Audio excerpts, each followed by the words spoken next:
Welcome to What Am I Looking At, a podcast from the Department of Art and Design at Arkansas State University. My name is Dr. Catherine Baker, and I'm a professor specializing in the history of medieval and early modern art. Throughout this series, each presenter will be giving you insight into works of art from across history that are in some way unusual, sometimes strange, sometimes hard to understand. So let's get to today's dive into the visual world on your radio. How can suffering be captured in a painting? Is a grimace enough? A few well-placed tears? A splash or two of red to depict blood?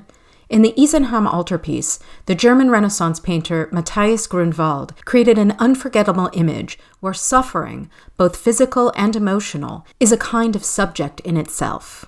A multi-paneled work where different scenes were visible on the holy days of the year, the image that stood at the center of this object during the everyday performance of Mass is one of the most brutal crucifixions in the history of art. Over 8 feet tall and 10 feet wide, on the left side of the cross, we see the triumvirate of St. John the Evangelist, Mary Magdalene, and the Virgin Mary in various states of anguish. John and Magdalene are shown with gaping mouths that seem to cry out in agony, with the latter on her knees, stretching arms towards Christ with clasped hands. The Virgin Mary has been overcome with her compassion for the suffering of her Son, and she has collapsed in John's arms. This is true co-suffering, the Latin meaning for compassion, and her skin has even become pallid as a kind of mirror of Christ's death.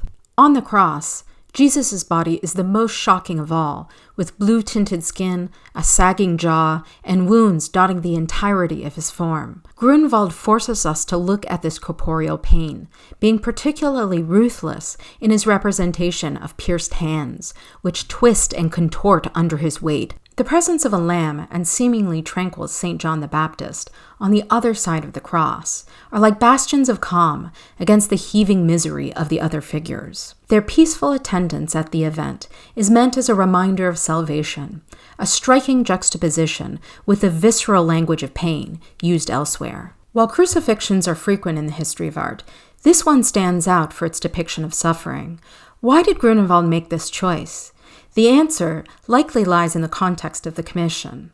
Isenheim was the home of a monastery dedicated to St. Anthony, who was associated with diseases like plague and a condition known as ergotism. Also called St. Anthony's fire, this disease, caused by long-term exposure to ergot fungus, included symptoms of psychosis, seizures, and painful sores across the body. The hospital dedicated to caring for the sick at Isenheim specialized in taking care of those afflicted with ergotism, and Grünewald's painful image seems to have been intended as a kind of spiritual salve for these patients.